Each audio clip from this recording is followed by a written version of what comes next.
So tell us what most companies that you see out there are getting wrong today with their product led growth. Yeah.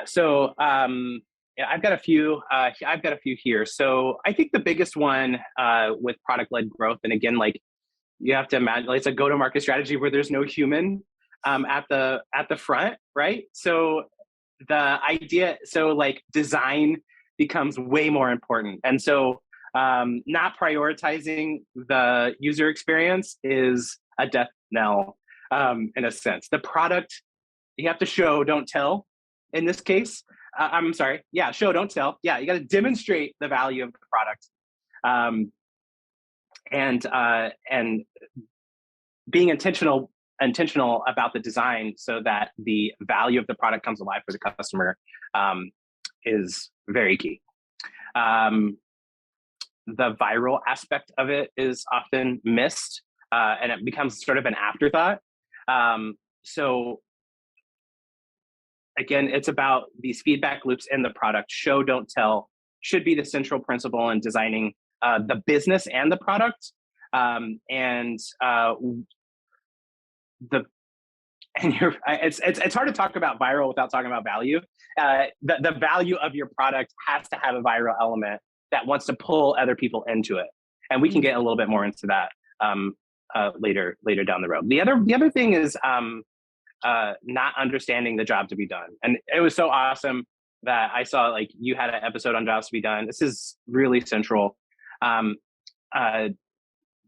Product led is about helping people achieve goals, not so much about like what are the cool features that we can bring to market. It's like the question is, how can I help somebody achieve a goal?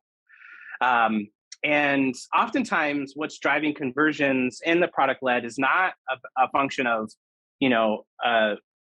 hiccups or problems in the marketing funnel or friction in the sales process.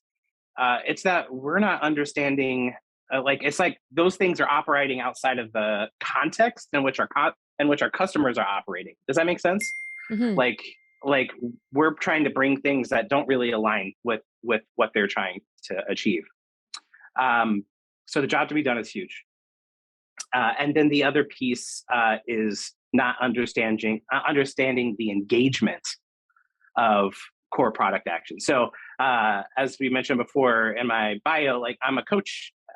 Vanessa and I both are coaches at SaaS Academy, and it is a common blind spot of these businesses that, are at 3 million, 5 million ARR and still don't know what parts of their product are valuable to their customers. There's features sometimes that they don't even know that people aren't using.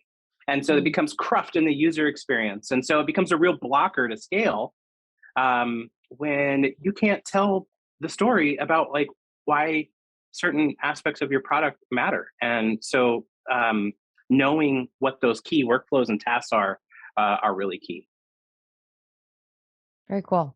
I would add on to that of just what Joel said is it is also right with the product roadmap is they'll come and Joel and I both do a strategic game plan. So when somebody comes into SaaS Academy, take a look at their entire business and what are the opportunities and challenges and many times it's like, oh, I've got this, huge backlog. We've got to get all this stuff done. And then when we dive down and start really looking at, okay, what does your product really do? Who is it for? And who specifically? We can talk about this a little bit as well, right? The whole perfect fit customer, going beyond personas, beyond avatars. But when we start really drilling down about who is the best customer that we can serve up the most value, then most of that backlog just goes away. Then they have a very clear line of sight of what they need to do next when it comes to product, and then which customers they can immediately go to, for that feedback,